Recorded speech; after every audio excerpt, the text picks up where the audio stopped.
Advocate Ganeshji Sirsat sir यांचं मी पुणे बार असोसिएशनच्या वतीने सहर्ष असे स्वागत करीत आहोत। सरांनी वेळोवेळी सर्व विद्यार्थ्यांना वकील वर्गाला योग्य दिशा दाखवायचं नेहमी काम केलेलं आहे। सरांचे जे काही शिष्यवर्ग आहे त्यात प्रामुख्याने ज्यांची आर्थिक स्थिती व्यवस्थित नाहीये किंवा ज्यांना योग्य मार्गदर्शन असं भेटलेलं नाहीये अशा सर्व विद्यार्थ्यांना सरांनी आपल्या छत्रछायेत घेऊन त्यांना न्यायाधीश असू, फर्स्ट रँक, गव्हर्नमेंटच्या वरिष्ठ पदांवरती सरांच्या मार्गदर्शनामुळे विद्यार्थी आज पोचले आहेत। गणेश सर सोडून दुसरं नाव आजच्या दिवशी युवा वर्गाला मार्गदर्शन करणारे दुसरं तिसरं नसू शकतं याची खात्री आम्हाला होतीच, आणि त्या निमित्ताने आज असंख्य अशा बहु परिस्थितीत सर्व युवा वर्ग आज उपस्थित आहे याचा आनंद नक्कीच आम्हाला आहे।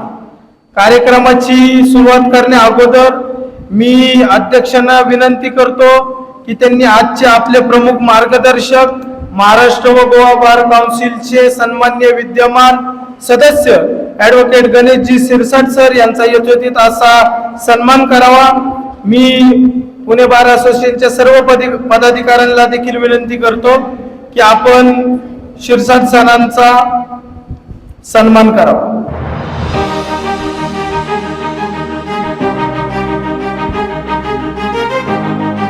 टाळ्यांच्या गजरात आपण सिरसाट सरांचं स्वागत करूया।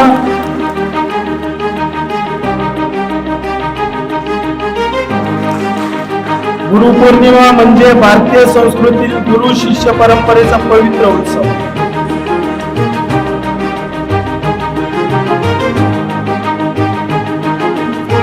आभार। मी पुणे बार असोसिएशनचा जास्त वेळ न घेता आपण प्रमुख आपले आजचे मार्गदर्शक गणेशजी सिरसाट सर यांना ऐकण्यापूर्वी पुणे बार असोसिएशनचे विद्यमान अध्यक्ष आदरणीय रामभाऊ यांना विनंती करतो राम सरांना की आपण सर्वांना येऊन मार्गदर्शन करा। नमस्कार। गुरुर् ब्रह्मा गुरुर्विष्णू गुरु साक्षात परब्रह्म गुरुविना तस्मै श्री बने। आजच्या या कार्यक्रमाला जसं आता सम्राटने सांगितलं की खरी व्यक्ती जी मुलांना मार्गदर्शन करू शकेल, तरुण मुलांना, तर ती आमच्यासमोर प्रथमतः आव्हाड सर होते। परंतु आव्हाड सरांची वैयक्तिक डिफिकल्टी होती। परंतु आव्हाड सरानंतर जर दुसरं जे नाव आमच्यासमोर येतं मुलांना मार्गदर्शन करण्यासाठी ते म्हणजे आदरणीय गणेश सिरसाट सर। गणेश सिरसाट सर, आपण आज खरंच तरुण मुलांना या गुरुपौर्णिमेच्या दिवशी मार्गदर्शन करण्याची खूप गरज आहे। जरी आज हॉलमध्ये बऱ्यापैकी आपले विद्यार्थी वकील वर्ग उपस्थित असले तरी आपण या लेक्चरचं संपूर्ण रेकॉर्डिंग करून आपण इतर मुलांना या लेक्चरमधून मार्गदर्शन मिळावं, त्यासाठी मी आपल्याला नम्र विनंती करेल की कॉलेज जीवनानंतर ज्यावेळेस वकिली वर्गामध्ये वकिली विषयामध्ये पदार्पण करताना या मुलांना एथिक्स ज्या आहेत, ड्युटीज ज्या आहेत त्या या मुलांनी पार पाडाव्या। तसेच जे करिअर ओरिएंटेशनच्या हिशोबाने मुलांना या विविध परीक्षा याच्यामध्ये मार्गदर्शन कसं करता येईल त्याप्रमाणे आपण गायडन्स करावं, आणि जेणेकरून एक पुणे बार असोसिएशन ज्यावेळेस या पुणे बार असोसिएशनमधून ही मुलं ज्यावेळेस न्यायाधीश म्हणून किंवा इतर ठिकाणी ज्यावेळेस कार्यरत होतील त्यावेळेस पुणे बार असोसिएशनचं नाव मोठ्या प्रमाणामध्ये उंचावलं जाईल याची आपण खात्री बाळगतो, आणि त्या अनुषंगाने आपण या विद्यार्थ्यांना मार्गदर्शन करावं असं मी पुणे बार असोसिएशनतर्फे आपला नम्र विनंती करतो। धन्यवाद। धन्यवाद राम सर। एक महत्त्वाची सूचना करायची आहे। बऱ्याच दिवसांपासून वकील वर्गाची रेंज व इंटरनेटच्या रिलेटेड एक खूप मोठी समस्या होती। आता बऱ्यापैकी सगळे ई फायलिंग प्रोसेस चालू असल्यामुळे पुणे बार असोसिएशन व अध्यक्षांनी एक ठराव करून मागील काही दिवसांपासून civil building first floor, second floor व समोरील कॉरिडॉर असो, स्मॉल कॉचचा फर्स्ट फ्लोअर, ग्राउंड फ्लोअर, त्याचबरोबर न्यू बिल्डिंगचा समोरील भाग इथं सर आपण प्रथमतः कमिटीने वायफाय झोन तयार केलेला आहे. याचा आनंद नक्कीच आम्हाला आहे. याच्यापुढं रेंजचा व इंटरनेटची जी भेडसावणारी जी काही खूप मोठी समस्या होती ह्याच्यावरती निवारण करून ते सोडवण्याचा प्रयत्न पुणे बार असोसिएशनच्या वतीने केलेला आहे. आज पुणे बार असोसिएशनच्या वतीने आयोजित कार्यक्रमाला आपल्याला जे मार्गदर्शक म्हणून लाभले असे आपले आदरणीय गणेशजी सिरसाट सरांना मी विनंती करतो की त्यांनी येऊन आपल्या सर्व युवकांना व युवतींना मार्गदर्शन करावं. टाळ्यांच्या गजरात सरांचं आपण सर्वांनी स्वागत करूया. धन्यवाद.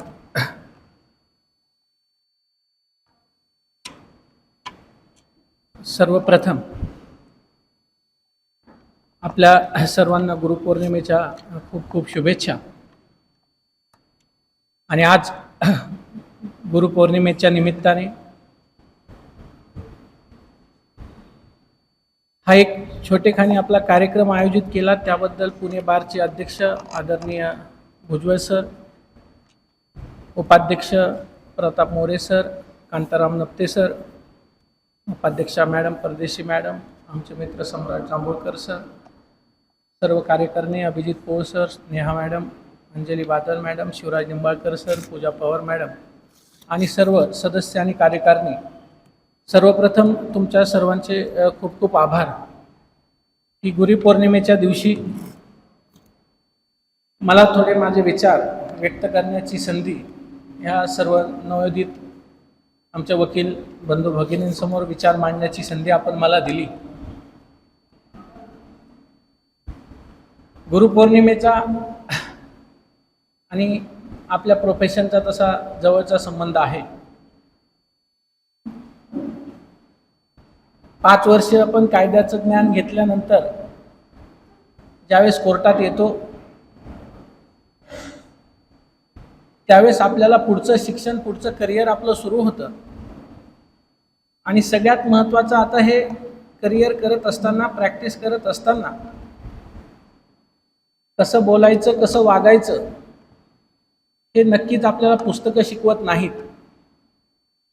तर या कोर्टामध्ये आल्यानंतर जो कोणी आपल्याला गुरु भेटतो, आपल्याला सर्वात प्रथम तर ते आपले गुरु शोधावे लागतात, त्यांना भेटावं लागतं आणि त्यांच्याकडनं शिष्य बनवून ज्ञान घ्यायला लागतं.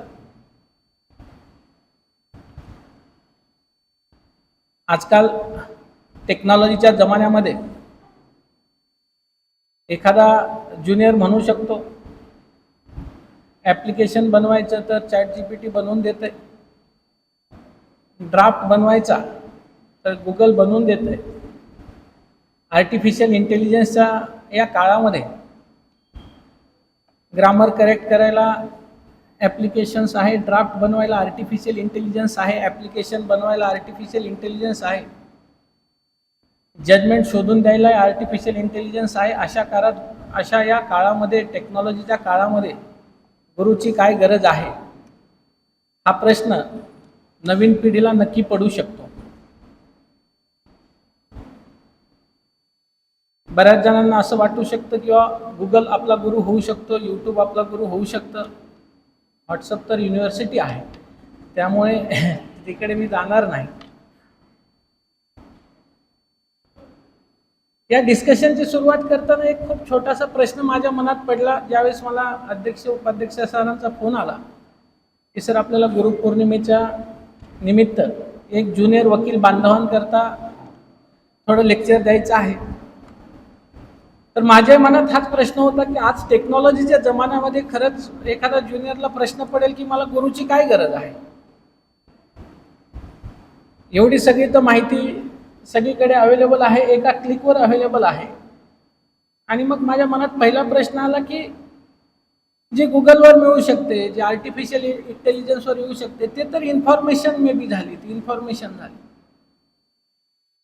आणि मग 3 महत्त्वाचे प्रश्न मला नजरेसमोर आले की काही वेळा आपण म्हणतो माझ्याकडे डेटा आहे, काही वेळा म्हणतो माझ्याकडे इन्फॉर्मेशन आहे, आणि काही वेळा आम्ही म्हणतो माझ्याकडे नॉलेज आहे. तर हे डेटा, इन्फॉर्मेशन आणि नॉलेज हे 3 शब्द समानार्थी आहेत का हे 3 शब्द वेगवेगळे आहेत? आणि जर हे वेगवेगळे असतील तर याचा वेगळेपणा काय आहे हे शोधण्याचा प्रयत्न मी सुरू केला. आणि मग माझ्या लक्षात आलं, ज्यावेळेस तुम्ही एखादी गोष्ट, एखादी माहिती कुठेतरी एखादा आर्टिफिशियल इंटेलिजन्सला विचारत असाल, कुठेतरी गुगलला विचारत असाल, तर ते 10 पानाचा डेटा देतो, 10 गोष्टी देतो. फॉर एक्झाम्पल पुणे आहे, मुंबई आहे, ठाणे असतील, संभाजीनगर असेल, ही शहरं आहेत. ही फक्त हा डेटा झाला. ज्यावेळेस हा अनऑर्गनाइज्ड डेटा, हा नेहमी अनऑर्गनाइज्ड असतो. इन्फॉर्मेशन कशाला म्हणतात? ती अनऑर्गनाइज्ड डेटा ज्यावेळेस ऑर्गनाइज्ड होतो त्याला इन्फॉर्मेशन म्हणतात.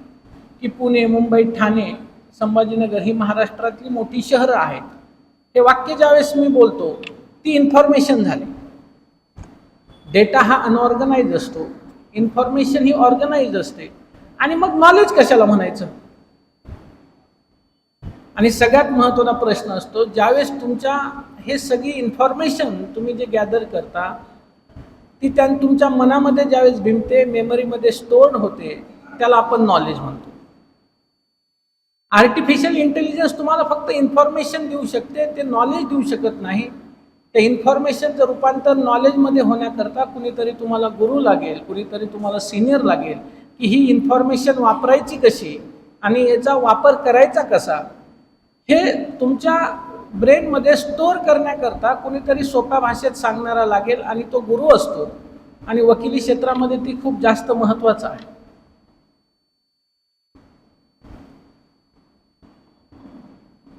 आर्टिफिशियल इंटेलिजन्स तुम्हाला हे सांगू शकतं की अरे ह्या माहिती दिली का, हा ड्राफ्ट मी तुम्हाला बनवून देतो, ही माहिती दिली का ॲप्लिकेशन बनवून देतो. पण त्या क्लायंटसोबत कसं बोलायचं हे तुम्हाला आर्टिफिशियल इंटेलिजन्स शिकू शकत नाही. त्या क्लायंटला न चिडता 2 तास कसं त्याचं संयमाने ऐकून घ्यायचं हे तुम्हाला जगातला कोणताही आर्टिफिशियल इंटेलिजन्स शिकू शकत नाही. तो तुम्हाला तुमच्या कोर्टातला गुरु आणि तुमचं सिनियर हेच तुम्हाला शिकू शकतात. त्यामुळे कुठेतरी या व्यवसायामध्ये सुरुवात केल्यानंतर आपल्याला आपला गुरु आणि गुरुने दाखवलेल्या मार्गावर चालणं हे जास्त गरजेचं असतं. फक्त ज्ञान देणं ही काय गुरुची व्याख्या होऊ शकत नाही. एखादा व्यक्ती तुम्हाला ज्ञान देत आहे त्याला आम्ही गुरु म्हणू शकत नाही. फक्त ज्ञान देणं हे गुरुचं काम नाही. Giving knowledge and inculcating the character, ज्ञान देणं आणि चारित्र्य घडवणं, ह्या 2 गोष्टी एकत्रितपणे जो करतो तो गुरु असतो. गुरु फक्त तुम्हाला ज्ञान देत नाही, तर तुमचं चारित्र्य घडवतो. चारित्र्य घडवतो म्हणजे काय, की आपण कोर्टासमोर बोलत असताना कसं बोलावं, आपलं बिहेवियर कसं असावं, आपला ॲपिअरन्स कसा असावा, हे कायद्यातल्या पुस्तकात वाचूनही तुम्हाला कळू शकत नाही. हे गुरु तुम्हाला शिकवतो. बऱ्याच वेळेला विनोदाने असं म्हटलं जातं की वकिली क्षेत्रामध्ये आपण जनरली असं म्हणतो की एखाद्याला तुम्ही कन्व्हिन्स करू शकत नसाल, if you can't convince them confuse them, की त्यांना कन्फ्यूज करायला. पण ते सुद्धा जमलं पाहिजे ना. व्यर्थ बडबड आणि एखाद्याला कन्फ्यूज करणं याच्यामध्ये खूप मोठा फरक आहे. माझा बऱ्यापैकी विद्यार्थ्यांशी संपर्क येत असताना मला एक गोष्ट बार आणि बेंचमध्ये दोन्ही गोष्टीमध्ये एक गोष्ट खूप महत्त्वाची जाणवते, की आपण नवीन वकिली सुरू केल्यानंतर सगळ्यात जास्त महत्त्वाचं जर आपण काही शिकलं पाहिजे ते म्हणजे पोलाइटनेस आपल्या अंगात असला पाहिजे. सबमिशन करत असताना एक मागच्या आठवड्यापूर्वी एक जिल्हा न्यायाधीश मला भेटले होते. ते असं म्हटले की सर, एक मुलगा माझ्यासमोर आर्ग्युमेंटला आला, त्याचे सिनियर पण होते, त्याचे वडील पण होते, ते खूप ज्येष्ठ सिनियर होते. आणि हा मुलगा यंग पोरगा प्रचंड मेहनती, प्रचंड रिसर्च करून आलेला, आणि माझ्यासमोर आर्ग्युमेंट करत असताना जोरजोरात आर्ग्युमेंट करत होता. This is law, this is the citation, court has to do this, court has to do that, असं जोरजोरात थोडं बोलता बोलता ॲरोगन्सपणा त्याच्यात आला. आणि प्रचंड ते रिसर्च चांगला होता, कायदाही त्याच्या बाजूने थोडाफार दिसत होता. हे सगळं असताना त्याचं ॲप्लिकेशन रिजेक्ट केलं. त्याचे वडील तिथे सिनियर होते, ते जाता त्याला म्हटले, त्यालाच म्हटले म्हणे मला पण नाही, रिजेक्ट झालं नसतं जर आवाज कमी ठेवायचा होता.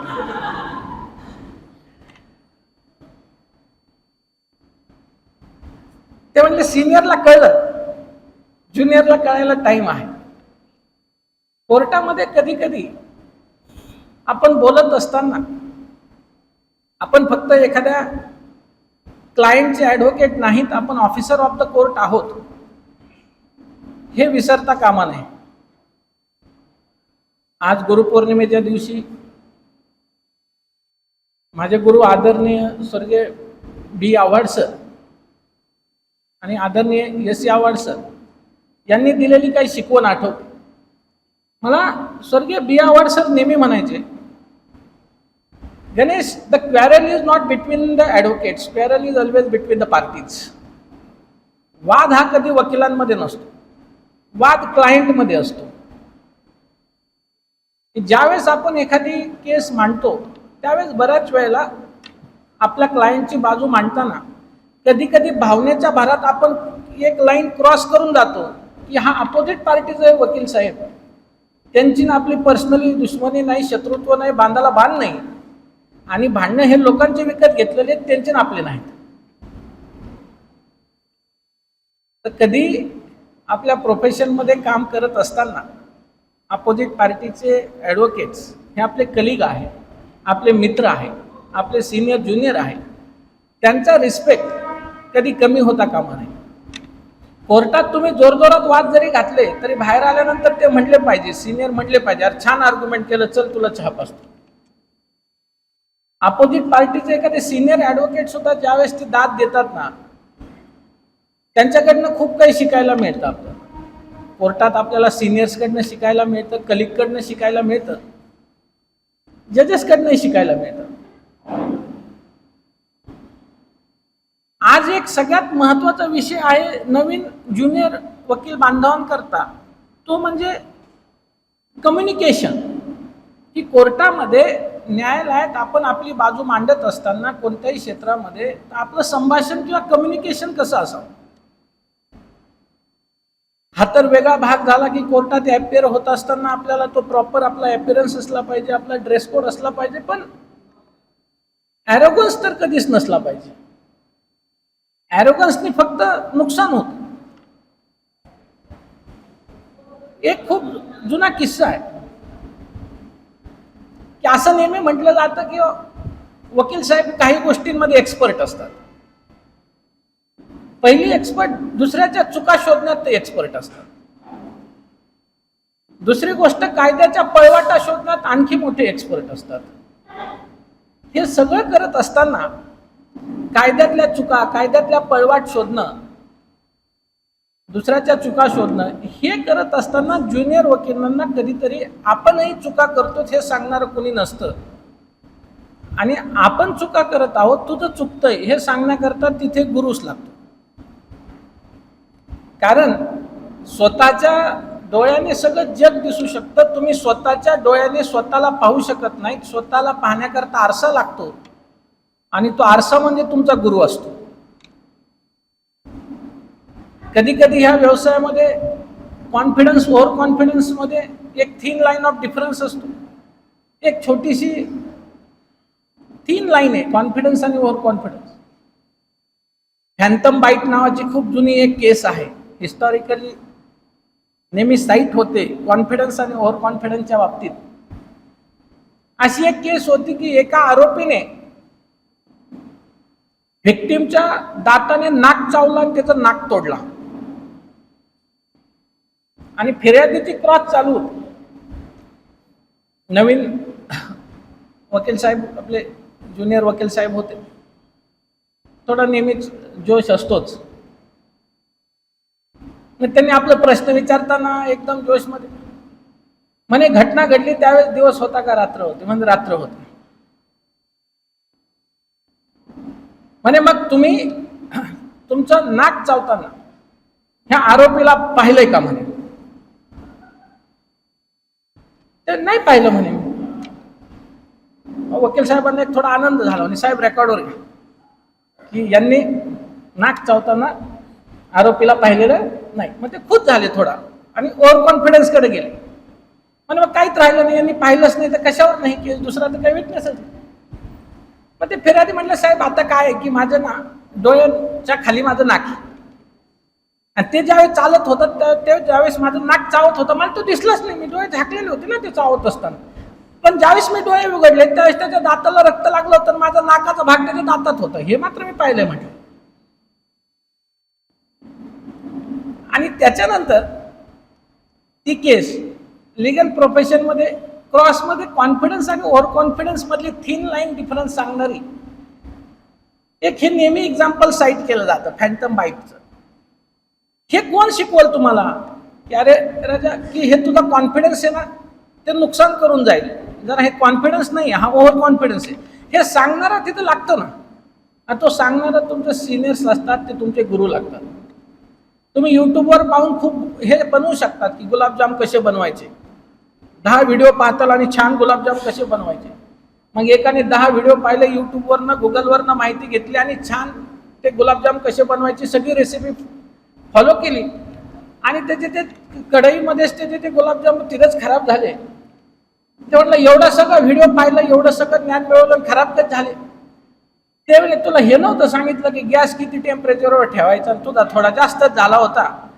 तिथं कान ओढून कोणीतरी सिनियर लागेल ना तुला की अरे बाबा ते गॅस कमी कर जरा.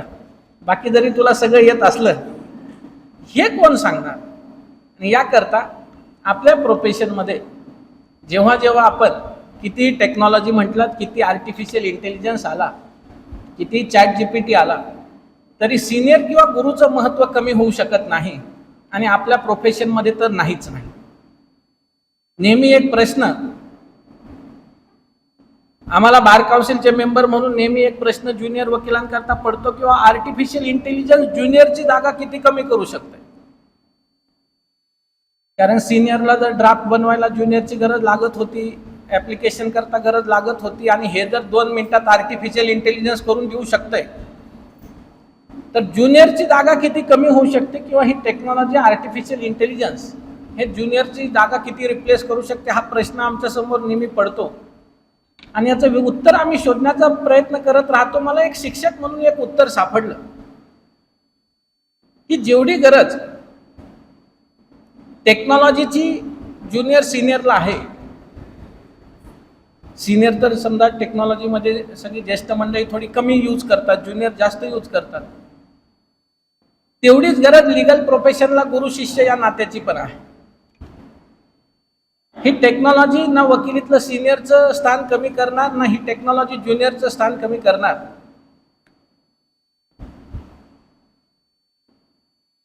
मग आपण काय केलं पाहिजे.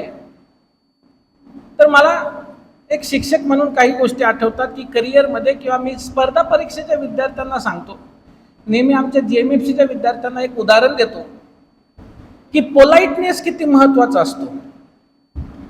एक वर्षी एक विद्यार्थी आमचा जीएमएफसीच्या इंटरव्ह्यूला होता. त्याचं मूळ गाव माहूरगड देवीचं स्थान आहे तिथला तो विद्यार्थी होता. आणि लॉर्डशिपने त्याला विचारलं तू कुठून आलास. ते म्हणे सर माहूर. थोडं इंट्रोडक्शन झालं. लॉर्डशिपने त्याला प्रश्न विचारला पॅनल एमपीएससीच्या मेंबर आणि लॉर्डशिपने दोघांनी मिळून मंदिरात गेला का म्हणे कोणी. तिथं बॉर्न अँड ब्रॉटअप तिथंच होतं म्हणे. देवीला गेलाय का म्हणे गेलो. म्हणे पायऱ्या किती आहेत. आता तो बॉर्न अँड ब्रॉटअप देअर लहानाचा मोठा तिथं झालाय, जन्मच तिथं झालाय, त्याला एक्झॅक्ट नंबर माहिती होता की पायऱ्या किती आहेत.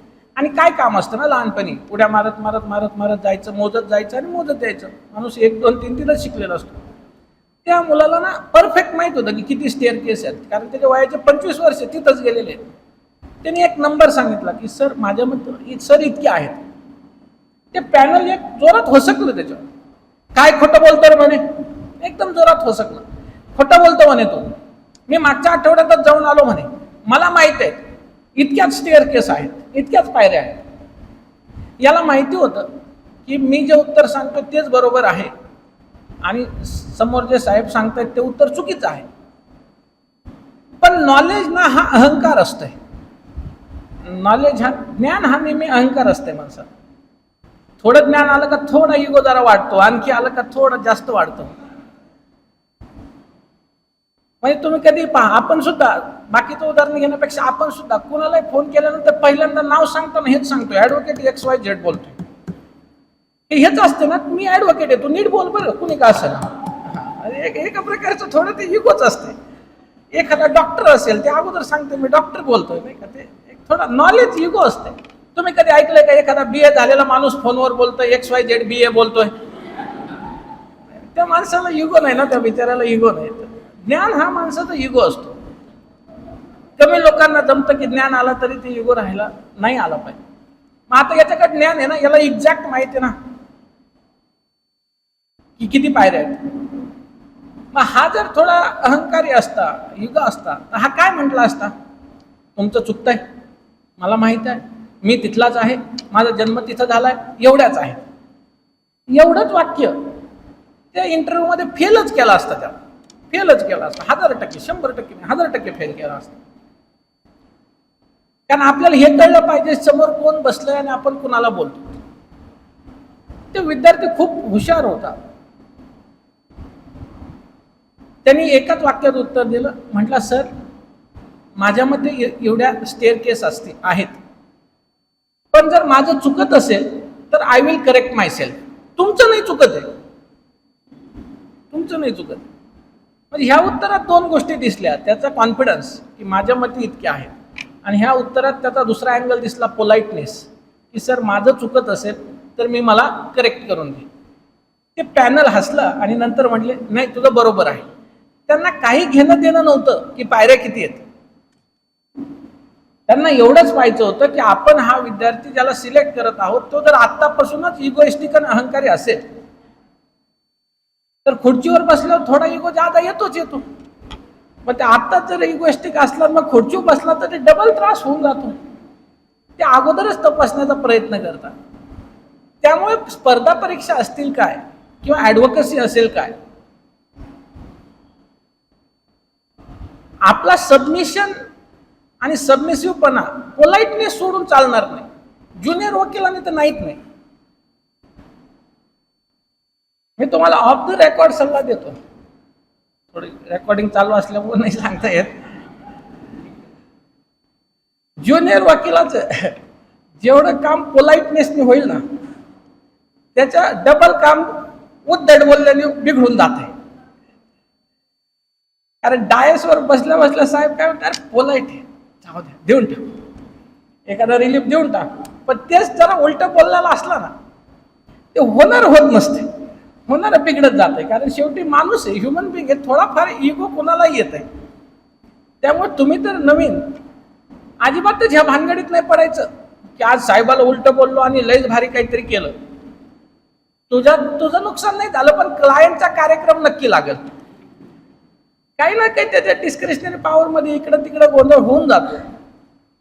त्यामुळे कधी तुम्ही ज्युनियर्स नाही, कधी आपण कोर्टात बोलत असताना एक तर प्रॉपर ड्रेस कोडवर जायचं, त्या साहेबाची ऐकायची इच्छाच होत नसते. बिगर ड्रेस कोडचा दिसला ना तो किती लॉ घेऊन जा, त्या डोक्यातच बसलेलं असतंय, याचं काय ऐकायचं, याला ड्रेस कोड कळे ना, याचं काय आर्ग्युमेंट ऐकायचं.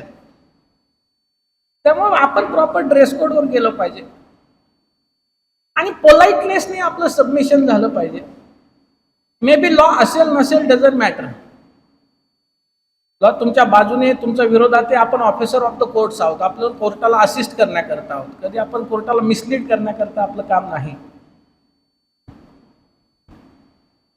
प्रॅक्टिसमध्ये कधी कोर्टाला चुकीचं सांगू नका. वकिलीमध्ये वकील होणं खूप सोपं आहे. लॉचे 5 वर्ष पास होणं खूप सोपं आहे. वकिली करणं प्रचंड अवघड आहे. लॉ कम्प्लीट व्हायला काहीच नाही लागत. युनिव्हर्सिटीची परीक्षा आहे, 80 मार्काचा 100 मार्काचा पेपर आहे, 50 पडले पाहिजेत.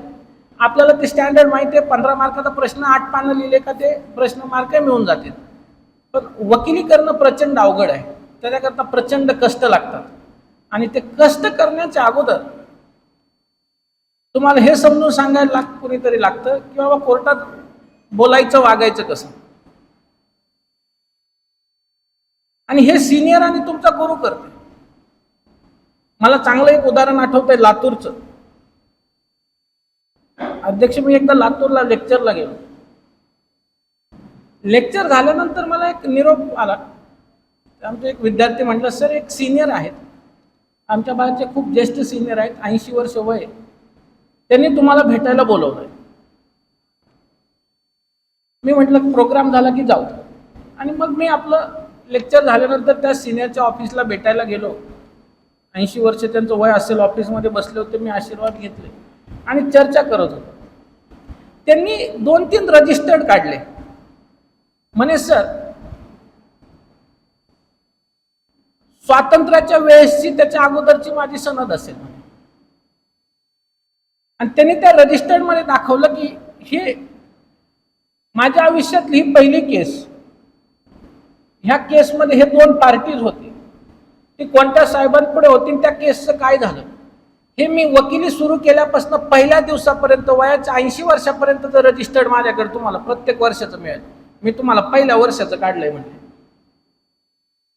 म्हणले मी वकिली सुरू करताना पहिल्या दिवशी ठरवलं होतं की जी केस माझ्याकडे येईल एक सेपरेट रजिस्टर मेंटेन करेल. आजही माझ्या एवढ्या 50 वर्षाच्या करिअरमध्ये कुणी क्लायंट आला आणि म्हटलं माझ्याही तुमच्याकडे केस होती, तर मी जर साल विचारलं ना तर मी त्याला त्याच्या केसच्या आजही डिटेल देऊ शकतो. मी म्हटलं सर तुम्ही नवीन ज्युनियरला काय सल्ले देता? ते म्हटले एकच गोष्ट फक्त, डिसिप्लिन. म्हणे आजही मी वयाच्या 80व्या वर्षी जर एखादी केस पाहायला गेलो तर इथं माझ्या हाताने लिहितो ही केस, हे 2 पार्टी, हे जजचं नाव आणि पुढे एक कॉलम रिकामा, केस काय डिसमिस होईल, कुणाच्या बाजूने लागेल तेवढं 2 वय. हे मी वकिली सुरू केल्यापासून पहिल्या दिवसापासून आजही करत आहे. याला डिसिप्लिन म्हणतात सर, याला कन्सिस्टन्सी म्हणतात. हा डिसिप्लिन किंवा ही कन्सिस्टन्सी तुमच्या आमच्यात असली पाहिजे. फक्त पोलाइटनेस असून जमत नाही, डिसिप्लिन असला पाहिजे, कन्सिस्टन्सी असली पाहिजे. कायद्यामध्ये आयुष्यभर विद्यार्थी राहायला शिका.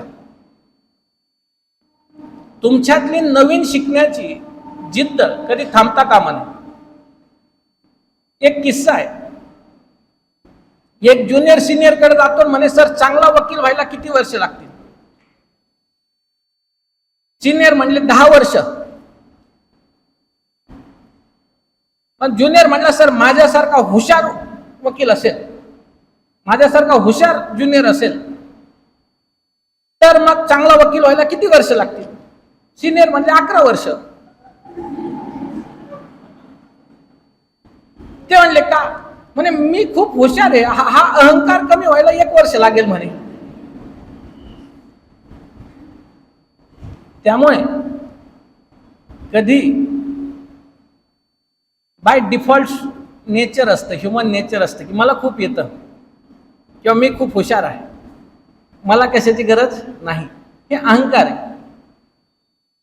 वकिली क्षेत्रामध्ये हा येता कामा नाही, ज्युनियर स्टेजला तर नाहीच नाही. आयुष्यभर कायद्याची विद्यार्थी राहा, आयुष्यभर काही ना काही नवीन शिकण्याचा प्रयत्न करा. कालच्या माझ्यापेक्षा आजचा मी कसा बरा आहे एवढाच प्रयत्न करा. काल मी जेवढं वाचलंय त्याच्यापेक्षा आज एखादी गोष्ट जास्त वाचली का हा प्रयत्न करा. रोज एखादं सायटेशन वाचता येईल का हाही प्रयत्न करा. टेक्नॉलॉजी आणि कॉम्पिटिशनच्या जमान्यामध्ये, फॉरेन लॉ फर्मच्या जमान्यामध्ये हे कॉम्पिटिशन इतकं वाढत असताना आपलं नाणंही खणखणीत पाहिजे. हिरा कोळशाच्या खाणीत फेकला तरी चमकूनच दिसतो. रोज माझ्यामध्ये या प्रोफेशन करता मी काय कॉन्ट्रीब्यूट केलंय आणि माझ्या स्वतःच्या डेव्हलपमेंट करता मी नवीन 4 गोष्टी शिकलोय का, मी नवीन काय वाचलंय की आहे ते 5 वर्षाच्या नॉलेजवरच चाललंय, तर अशाने तुमची प्रगती थांबेल. लीगल प्रोफेशन हे असं प्रोफेशन आहे, it is a continuous learning. कायदा हे कंटिन्युअस लर्निंगचं प्रोफेशन आहे. कधी माणूस शिकायला थांबत नाही. 50 वर्षाचा कायदा सुप्रीम कोर्टचं एक जजमेंट आलं की दुसऱ्या दिवशी बदलतो. आणि आपल्याला ते जजमेंट सोडून जर सगळं माहिती असेल तर मला वाटतं आपण आउटडेटेड होऊन जाऊ. त्यामुळे कंटिन्युअस लर्निंग तुमची या फील्डमध्ये असली पाहिजे. कायद्याच्या क्षेत्रामध्ये काम करत असताना मी जसं म्हटलं की आपल्यामध्ये नम्रपणा किंवा पोलाइटनेस असला पाहिजे. तो नम्रपणा किंवा पोलाइटनेस तुमच्या दैनंदिन जीवनामध्ये काम करत असताना दिसला पाहिजे.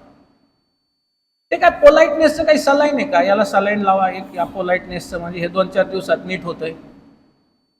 आपण कोर्टात जर बसलो आणि एखादे सिनियर आले आणि बसायला जागा नाही, ते सिनियर आपलेच पाहिजेत अशातला भाग नाही,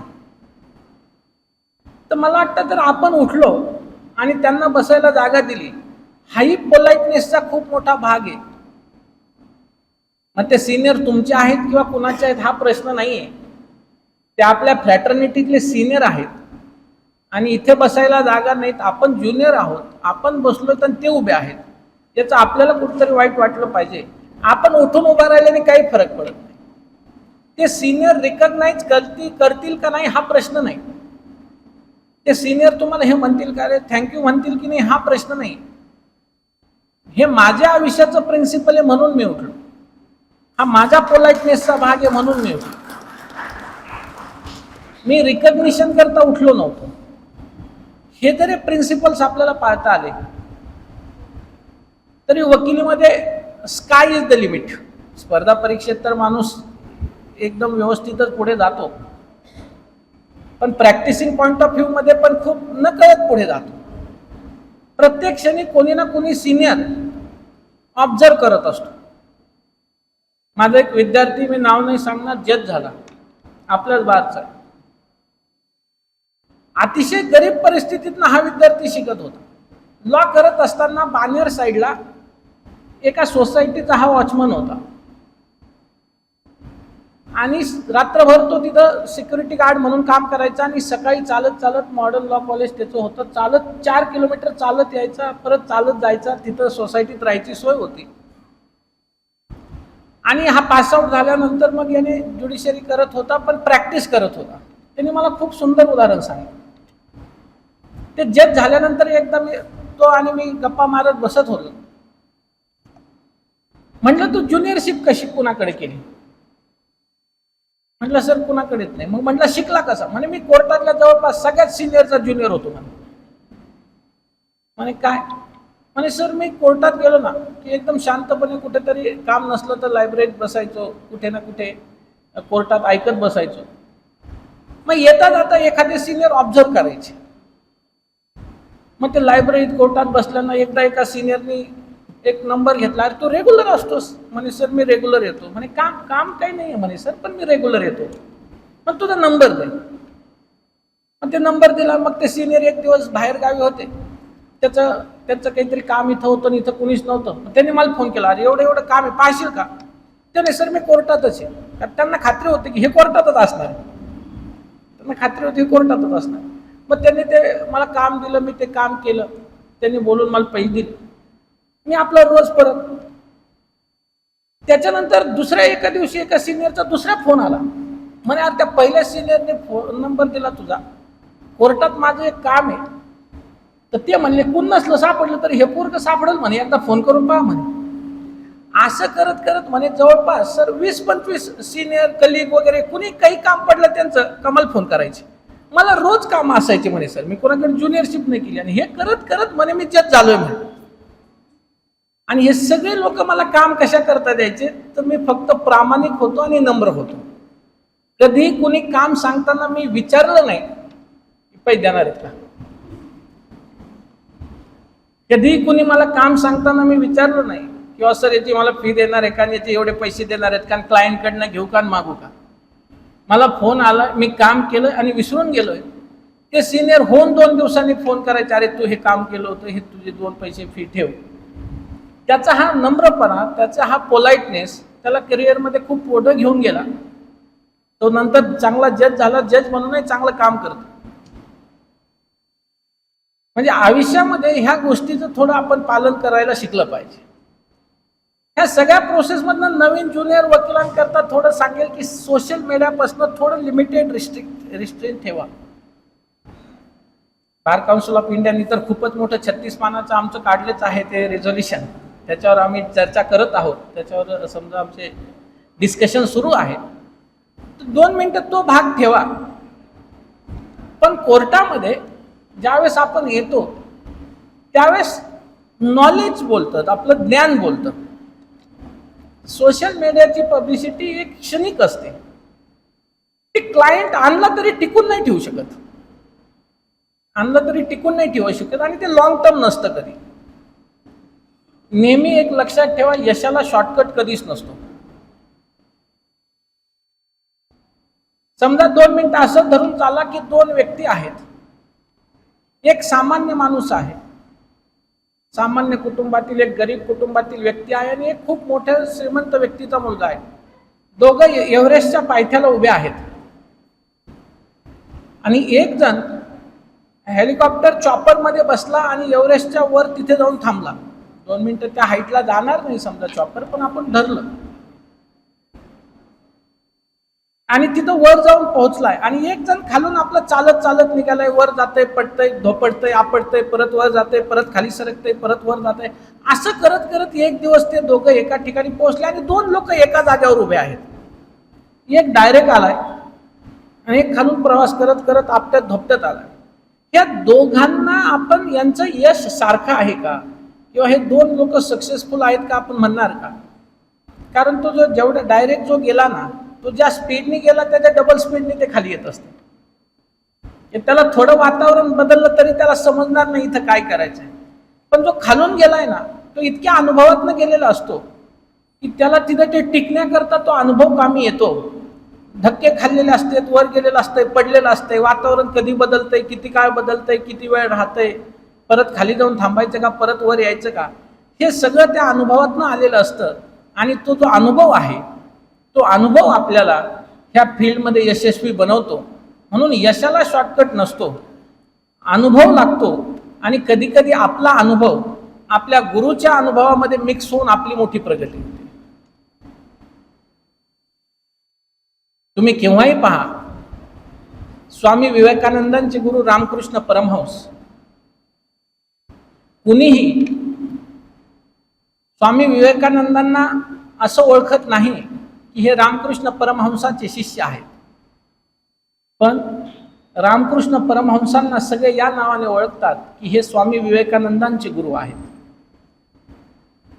गुरुच्या शिष्याच्या नावाने ज्यावेळेस गुरुची ओळख होईल ना, त्यावेळेस खऱ्या अर्थाने तो शिष्य घडलेला असतो आणि खऱ्या अर्थाने त्या गुरुचा मोठेपणा असतो.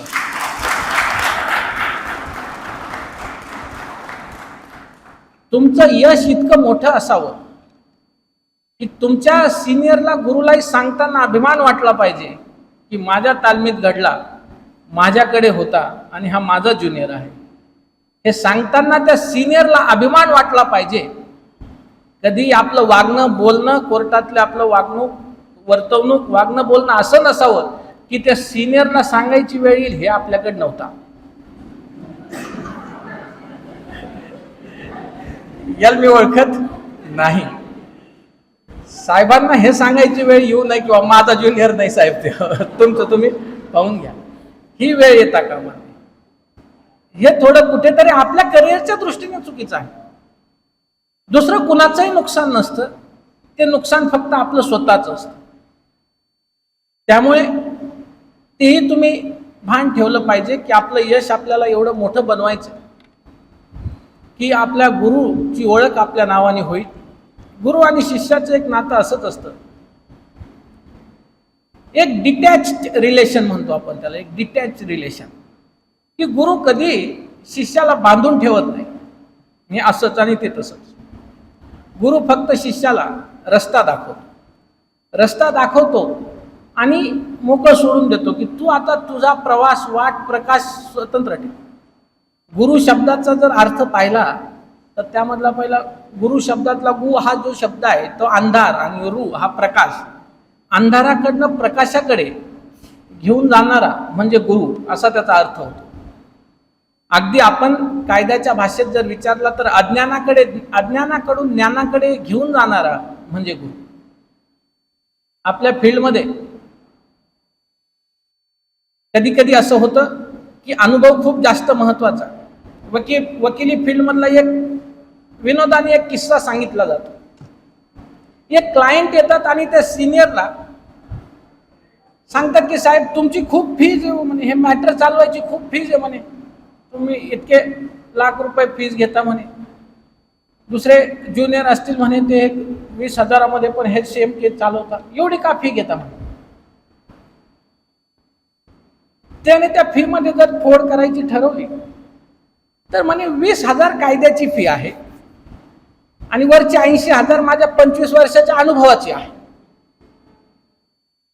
ते क्लायंट थोडं वात्रट असते, क्लायंट वात्रटच असते आपल्याला माहिती आहे. ते म्हटलं मग साहेब मला अनुभव तुमच्याकडेच ठेवा, फक्त वकिलीचं सांगा. त्याने हरकतच नाही आणि मग त्यांनी सांगितलं हे फक्त वकिलीचं एवढ्या नॉलेजवर हे आमचे ज्युनियर तुझी केस पाहतील. आणि मग ते ज्युनियर कोर्टात गेले नाही ती केसचा गोंधळ करून आले. आणि त्याच्यानंतर मग ते साहेबच तिकडनं म्हटले एक काम कर तू सिनियरला घेऊन ये जरा. हे क्लायंट परत सिनियरकडे म्हणे साहेब ते सिनियरला बोलवलं. नाही म्हणे तुला अनुभव पाहिजे का कायदा पाहिजे. नाही म्हणे सर मला आता थोड्या अनुभवाची गरज आहे असं साहेबांनी सांगितलंय. मग म्हटलं हरकत नाही.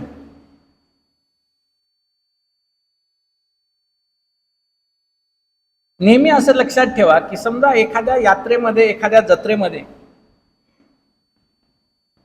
एखादा आजोबा आहेत, एखादे ज्येष्ठ व्यक्ती आहेत आणि आपल्या नातूला घेऊन ते एका यात्रेत गेले आणि त्यांनी आपल्या नातवंडाला ग्रँडसन ग्रँडडॉटरला आपल्या खांद्यावर घेतलं आणि ते यात्रेत फिरत आहे. ते नातू ग्रँडसन खांद्यावर बसून असं म्हणतोय की आजोबा मला हे दिसतंय, आजोबा मला ते दिसतंय. पण त्या आजोबांना दिसत नसतं. ते म्हणे अरे मला नाही दिसत आहे.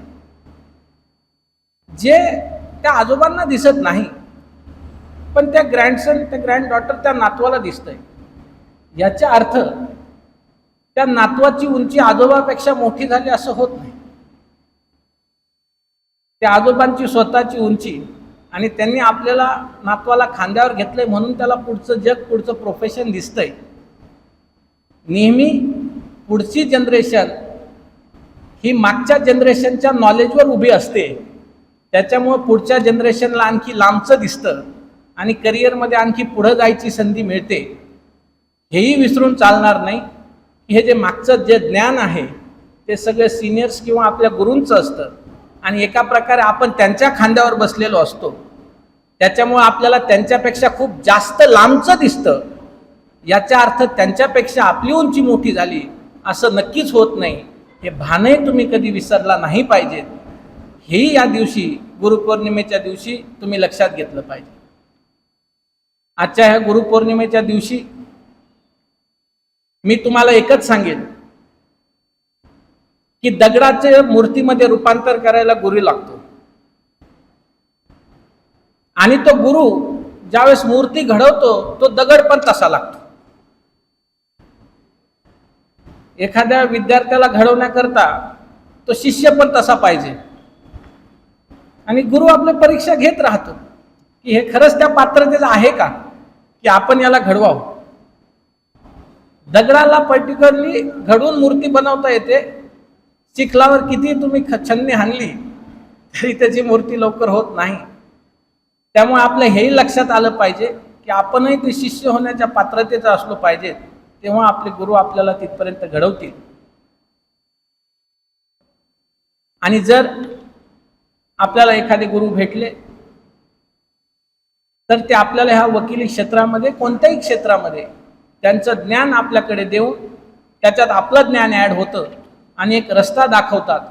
कुठे तुम्हाला गुरु बांधून ठेवत नाही की हे माझं ज्ञान प्लस तुझं ज्ञान आणि ह्या रस्त्याने तू तुझी प्रगती कर, तुला मी माझ्यापाशीच बांधून ठेवल अशातला भाग नाही.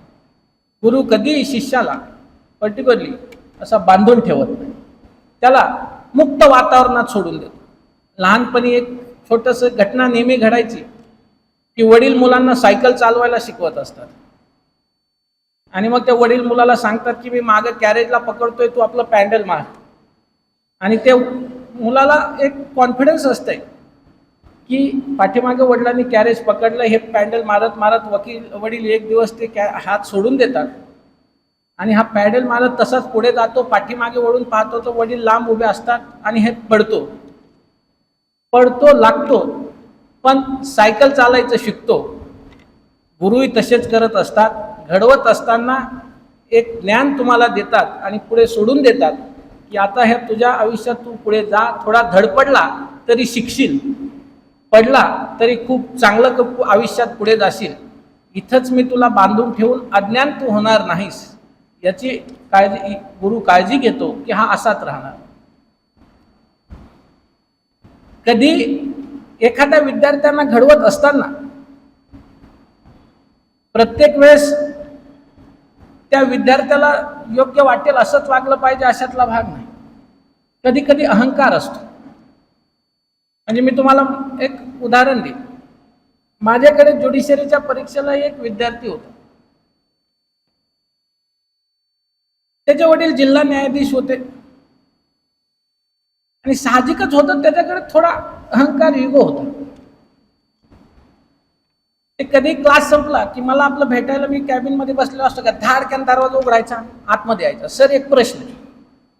आतमध्ये आलं की मी म्हणायचो उद्या.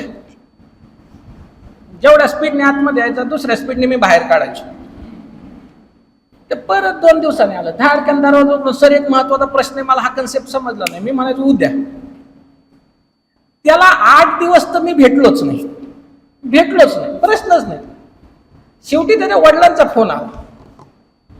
म्हणे सर एक विचार होता, आमच्या पोराचा फोन आला. ते म्हणे 8 दिवस झाले मी सरांकडे जातोय, पण सर काय मला एंटरटेनच करत नाहीत म्हणे. आत गेलं का म्हणतात उद्या, रोज गेलं का उद्या. माझ्या नंतर कुणी जाऊ देत, त्याला सांगत बसतेत, पण मला म्हणतात उद्या.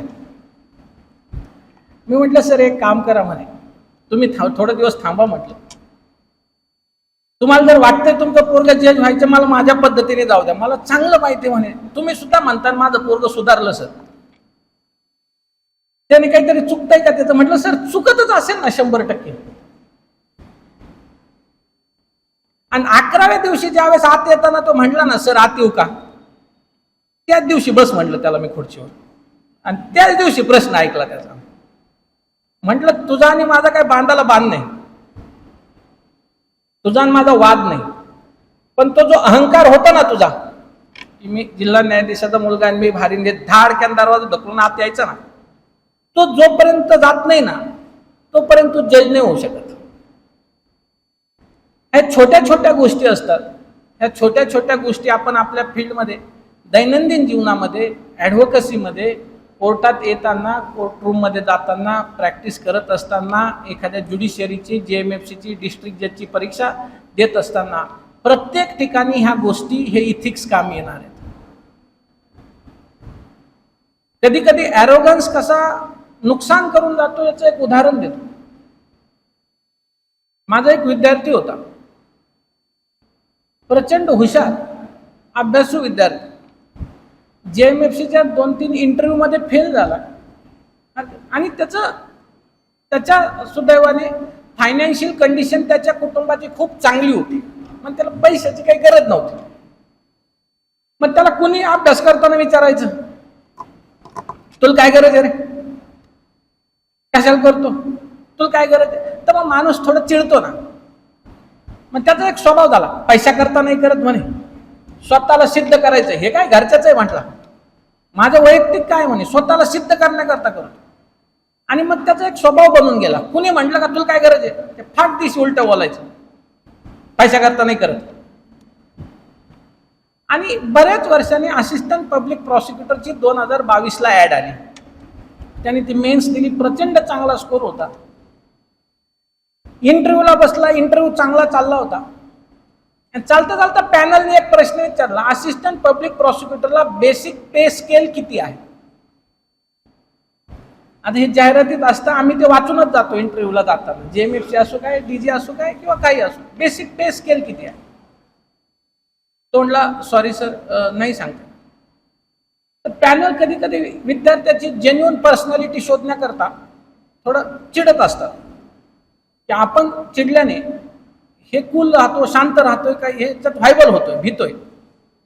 त्याचं एक मेन कारण असतं की त्यांना शिकवताना एक ट्रेनिंग देत असतात की 25-27 वर्षाचा एखादा मुलगा डायसवर बसलाय, 70 वर्षाची सिनियर आले आणि खूप चिडचिड करायला लागले, याचं टेम्पर हल्लं नाही पाहिजे, शांत बसला पाहिजे. पण पॅनल त्याला चिडलं, पॅनल त्याच्यावर आज कसं म्हणे, तुला वर्षभर अभ्यास केला म्हणे, जे एपीपीच्या इंटरव्ह्यूला आलाय, तुला बेसिक पे स्केल माहित नाही. आणि त्याचा ते स्वभाव झाला होता. ते फ्रॅक्शन ऑफ सेकंड मध्ये म्हटलं, पैसा करता नाही करत नाही, फ्रॅक्शन ऑफ सेकंड मध्ये बोलून गेलं. सेकंड मोमेंट ही रिअलाइज, मी पॅनलला उलट बोललो. सेकंड मोमेंट ही रिअलाइज, सेकंड मोमेंट त्याला रिअलाइज झाला, अरे गडबड झाली, विसरून गेलो आपण समोर पॅनल बसलंय, आपण काय मित्राला नाही बोलत आहे. बाकी सगळा इंटरव्ह्यू चांगला गेला, पण त्याला इंटरव्ह्यूला 20 मार्क दिले आणि फेल केलं. ते 21ला पासिंग असतं एपीपीला. त्याला 1 मार्क पडला असताना ते महाराष्ट्रात पहिल्या 50 मध्ये आलं असतं. बाकी इंटरव्ह्यू मध्ये त्याचं काहीच चुकलं नाही. तो बाहेर आल्या मला एकच फोन करून म्हटलं, सर सगळा चांगला गेलाय, पण न कळत एक शब्द उलटा गेला. म्हटलं ते न कळत एक शब्द जो उलटा गेला ना, तो किती वर्ष लांब घेऊन जाईल हे सांगता येत नाही. त्यामुळे कधी कधी चुकूनही करिअरची सुरुवात करत असताना आपल्याकडनं हे होता कामा. कधी कधी एखाद्या सिनियरचा कोर्टासमोर वाद चालू असेल, ते खूप सिनियर आहेत, त्यांचं पाहून मी पण जाऊन आता भांडतोय जरा याला. ते सिनियर आहेत, त्यांचं वेगळं आहे, ते आता खूप करिअरच्या आता रिटायरमेंटला आहेत. आपलं सुरू होता होताच बंद पडायचं. त्यामुळे ह्याही गोष्टी तुम्ही जपल्या पाहिजेत. जेवढं जास्त हे इथिक्स आणि गुरुने दाखवलेल्या, सिनियरने दाखवलेल्या मार्गावर तुम्ही चालाल आणि कोर्टामध्ये जेवढे जास्त हे गुण पाळाल, हे कोणता पुस्तक तुम्हाला शिकवत नाही. हा फक्त तुमचा गुरु नाही तर सिनियर तुम्हाला शिकवू शकतो की चालायचं कसं, बोलायचं कसं, वागायचं कसं, ॲपिअरन्स कसा असला पाहिजे, कसा नसला पाहिजे, काय बोलायचं त्याच्याऐवजी काय नाही बोलायचं. हे जेवढं लवकर शिकाल, पोलाइटनेस जितका लवकर तुमच्या अंगीकृत आणाल, तितकं मोठं आणि तुमचं उंच करिअर असेल. मग तो क्षेत्र कोणतंही असो, ते ॲडव्होकसी असो, नाही तर तुम्ही एखाद्या स्पर्धा परीक्षेची, ज्युडिशरीची, JMFCची, डिस्ट्रिक्ट जजची तयारी करत असो, पण ह्या गोष्टी तुम्हाला तुमच्यामध्ये इनकल्केट करणं गरजेचं आहे. आणि आजच्या या गुरुपौर्णिमेच्या निमित्ताने मी तुम्हाला एवढंच सांगेल की आयुष्यामध्ये यश मिळवण्याकरता ज्ञान, नॉलेज लागतं, संयम लागतो, पण कुठेतरी रस्ता दाखवणारा एक गुरुही लागतो.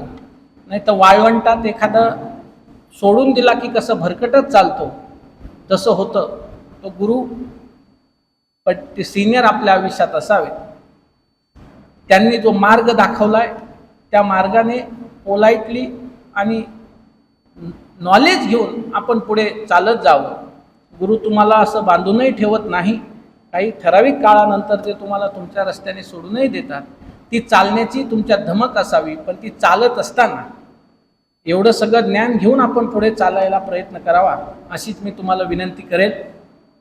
आज त्या गुरुपौर्णिमेच्या दिवशी मी तुम्हाला जे काही सांगितलं त्यामध्ये जे काही योग्य असेल, बरोबर असेल, ते सर्व मला माझे गुरु आदरणीय बी आव्हाड सर, स्वर्गीय आणि आदरणीय SC आव्हाड सर यांच्याकडनं आलंय.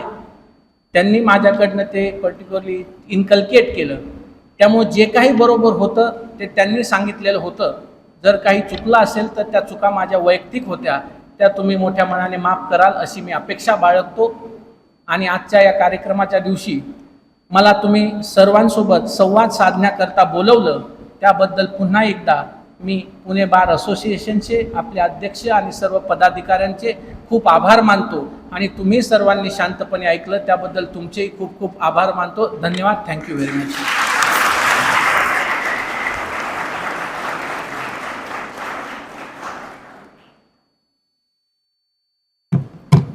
ना वयाचं बंधन ना नात्याची जोड, ज्याला आहे अगाध ज्ञान, जो देईल हे निस्वार्थी दान, गुरु त्याची मानावा, देव त्याची जाणावा, असे आपले सर्वांचे लाडके गणेश शिरसाट सर, ज्यांनी आपल्याला खूप असं चांगल्या पद्धतीत, सगळ्यांना मनोरंजक अशा पद्धतीत समजून सोप्या भाषेत आपल्या सर्वांना मार्गदर्शन केलं. कार्यक्रमाचं आभार मानण्यासाठी पुणे बार असोसिएशनचे सन्माननीय सदस्य मांजरे सर यांना मी विनंती करतो की त्यांनी आभार प्रदर्शन करावं. आज गुरुपौर्णिमेनिमित्त असंख्य वकिलांचे, न्यायाधीशांचे, गुरुवर्य यांचे मोलाचे मार्गदर्शन, ॲडव्होकेट गणेशजी शिरसाट सर यांचे मोलाचे मार्गदर्शन सर्वांसाठी लाभले. हे व्याख्यान ऐकण्यासाठी सर्वजण मोठ्या संख्येने उपस्थित राहिलात. आपल्या सर्वांचे आभार मानतो व अध्यक्षांच्या परवानगीने कार्यक्रम संपला असे जाहीर करतो. आणि कार्यक्रम संपल्यानंतर अल्पहार ठेवलेला आहे, तरी सर्वांना विनंती आहे सर्वांनी थांबायचे.